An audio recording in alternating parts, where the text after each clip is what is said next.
삼소망의 새 아침이 밝았습니다. 2023년 7월 13일 목요일 새벽 기도회를 시작하겠습니다. 다 같이 찬송 420장 찬양하시겠습니다. 찬송가 420장입니다.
오늘 우리에게 주시는 하나님의 말씀은 예레미야 4장 5절에서 18절의 말씀입니다.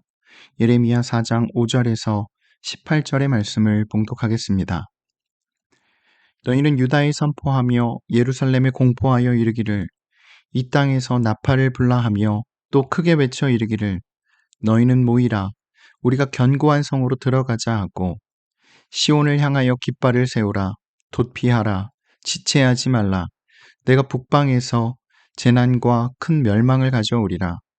사자가 그 수풀에서 올라왔으며 나라들을 멸하는 자가 나와왔을 때 내 땅을 황폐하게 하려고 이미 그의 처소를 떠났은즉 내 성읍들이 황폐하여 주민이 없게 되리니 이로 말미암아 너희는 굵은 배를 두르고 애곡하라. 이는 여호와의 맹렬한 노가 아직 너희에게서 돌이키지 아니하였음이라. 여호와의 말씀이니라. 그 날에 왕과 지도자들은 낙심할 것이며 제사장들은 놀랄 것이며 선지자들은 깜짝 놀라리라. 내가 이르되 슬프도소이다. 주 여호와여 주께서 진실로 이 백성과 예루살렘을 크게 속이셨나이다 이르시기를 너희에게 평강이 있으리라 하시더니 칼이 생명에 이르렀나이다. 그때에 이 백성과 예루살렘에 전할 자가 있어서 뜨거운 바람이 광야에 있는 헐벗은 산에서 내 딸 백성에게 불어온다 하리라. 이는 키질하기 위함도 아니요 정결하게 하려 함도 아니며 이보다 더 강한 바람이 나를 위하여 오리니 이제 내가 그들에게 심판을 행할 것이라. 보라 그가 구름같이 올라오나니 그의 병거는 회오리 바람 같고 그의 말들은 독수리보다 빠르도다. 우리에게 화 있도다. 우리는 멸망하도다 하리라. 예루살렘아 내 마음의 악을 씻어버리라. 그리하면 구원을 얻으리라. 내 악한 생각이 내 속에 얼마나 오래 머물겠느냐. 단에서 소리를 선포하며 에브라임 산에서 재앙을 공포하는도다. 너희는 여러 나라에 전하며 또 예루살렘에 알리기를, 애워싸고 치는 자들이 먼 땅에서부터 와서 유다 성읍들을 향하여 소리를 지른다 하라.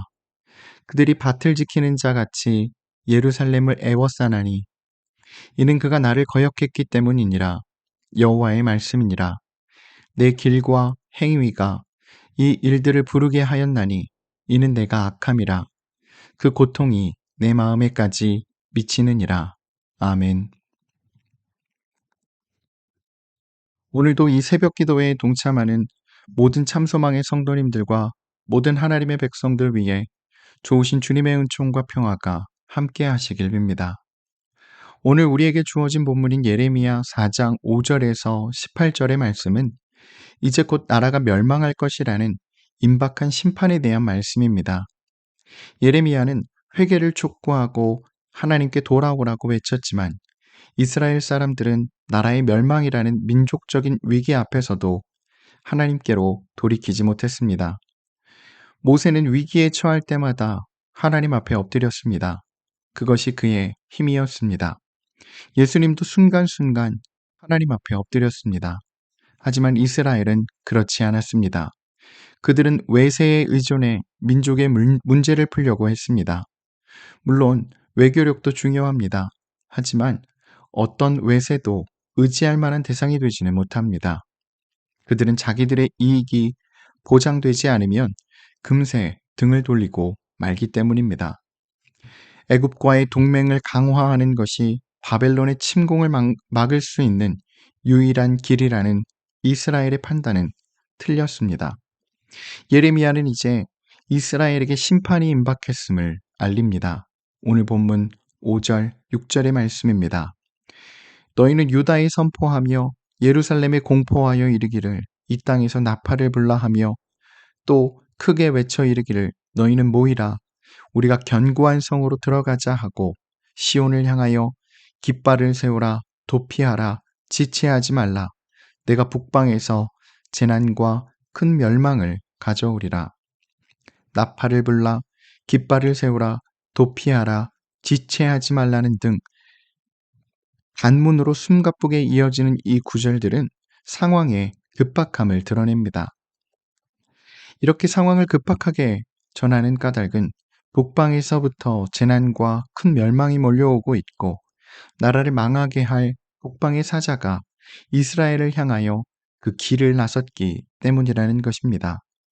예언자 예레미야는 그들로 인해 땅은 황폐하게 변할 것이고 주민들은 사라질 것이라고 그리고 그때 모두가 애곡하지 않을 수 없을 것이라고 이후에 다가올 참담한 상황들을 설명합니다. 오늘 본문 7절, 8절의 말씀입니다.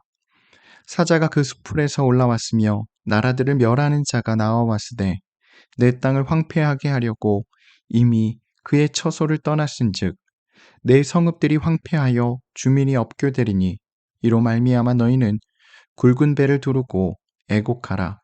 이는 여호와의 맹렬한 노가 아직 너희에게서 돌이키지 아니하였음이라.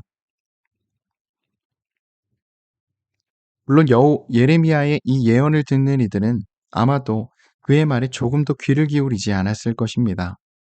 들을 생각이 없는 사람은 없던 참된 말을 해줘도 믿지 않는 법입니다. 사람들은 대개 자기들의 생각이나 입장을 강화해주는 말만 경청하게 마련입니다.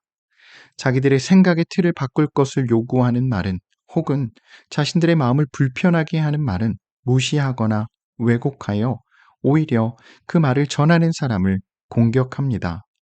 참된 말을 참으로 받아들이는 사람들은 그리 많지 않다 싶습니다. 예레미야의 외침 역시 누구에게도 경청되지 않았습니다. 홀로 듣는 자, 홀로 보는 자의 외로움이 무척이나 컸겠다 싶습니다. 그럼에도 예레미야는 동족들에게 닥쳐올 시련을 보았기에 아무도 경청하지 않았지만 백성들에게 살 길을 제시하는 일을 소홀히 하지 않았습니다. 오늘 본문 14절의 말씀입니다. 예루살렘아, 내 마음의 악을 씻어버리라. 그리하면 구원을 얻으리라.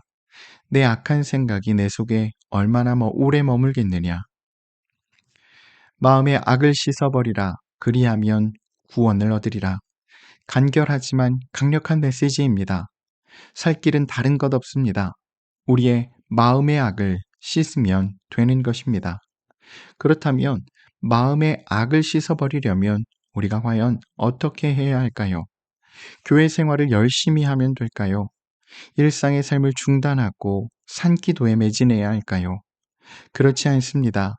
예레미야는 지금 그들에게 닥친 이러한 재앙은 그들이 지금껏 택해온 삶의 방식이 곧 그들의 삶의 모습이 불러온 결과라고 말합니다.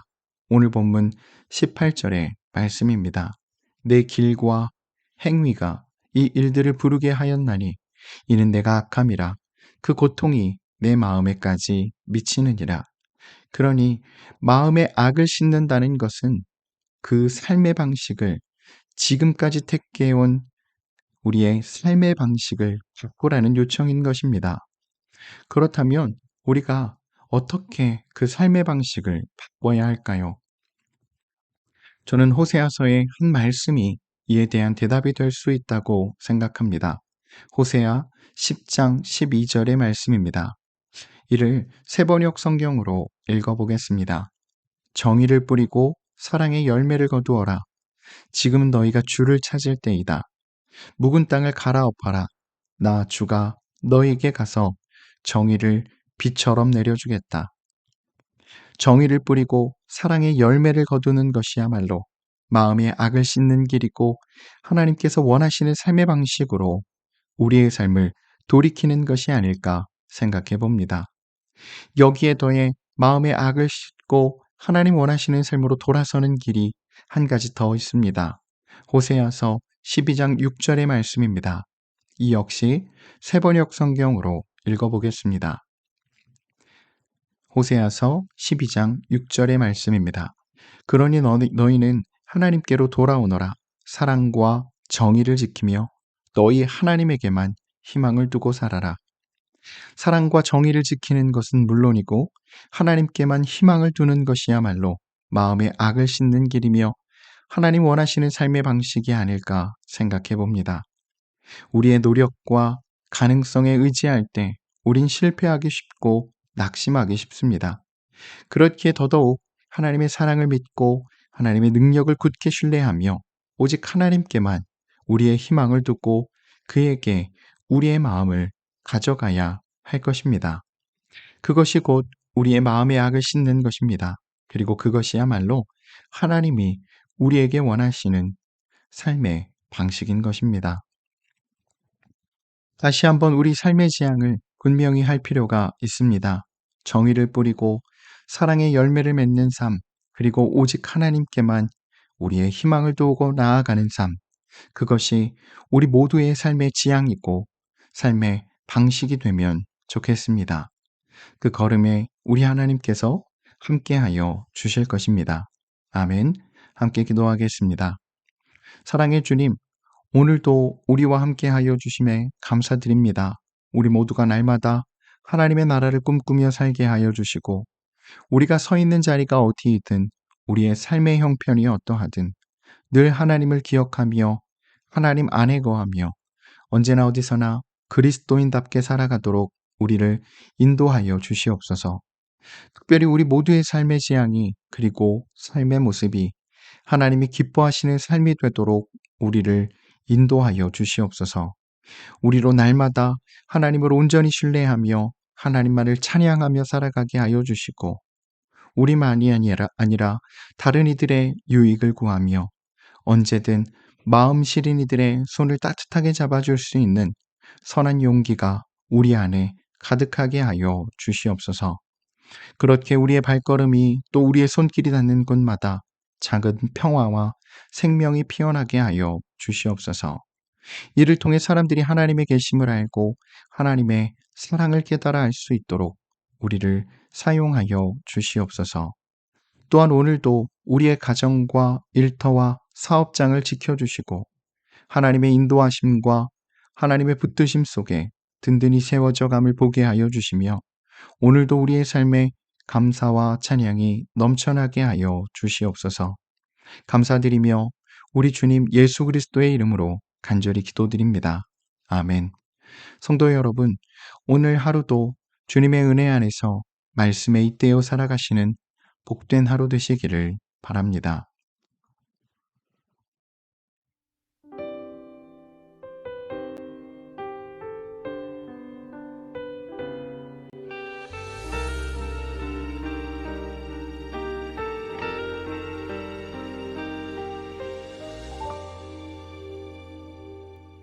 정결한 마음 주시옵소서. 오 주님, 정직한 영을 새롭게 하소서. 정결한 마음 주시옵소서. 정결한 마음 주시옵소서. 오 주님, 정직한 영을 새롭게 하소서. 나를 주님 앞에서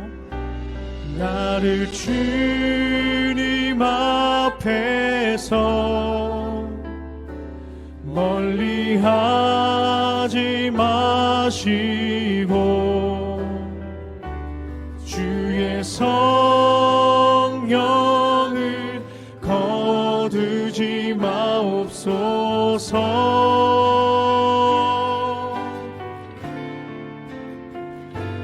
그 구원의 기쁨 다시 회복시키시며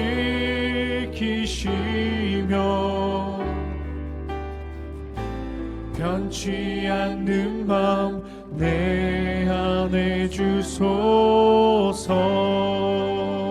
아멘. 다시 한번 고백합시다. 정결한 마음 주시옵소서. 오 주님, 정직한 영을 새롭게 하소서. 정결한 마음 주시옵소서. 정결한 마음 주시옵소서. 오 주님, 오 주님, 정직한 영을 새롭게 하소서. 나를 주님 앞에서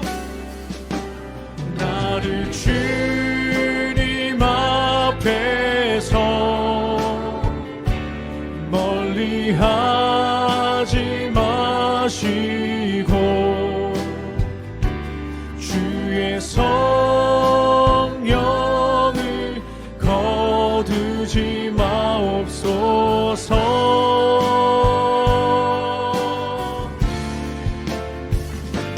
그 구원의 기쁨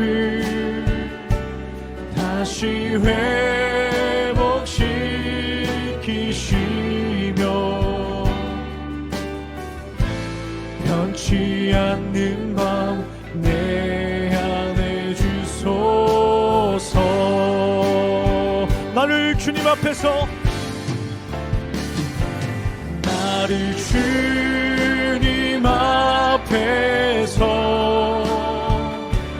멀리하지 마시고 주의 성령을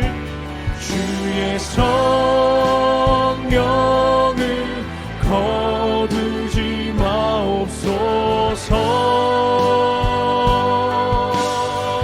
구원의 기쁨, 그 구원의 기쁨 다시 회복시키시며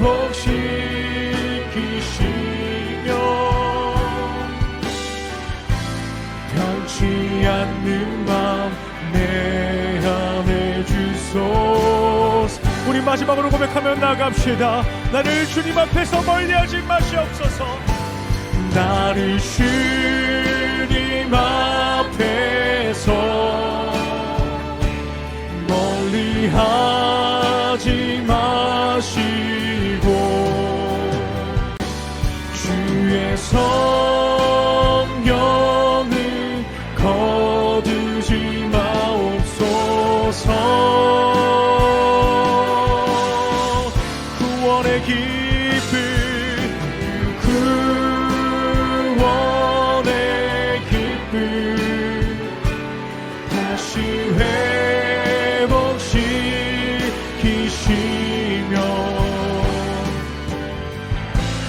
변치 않는 마음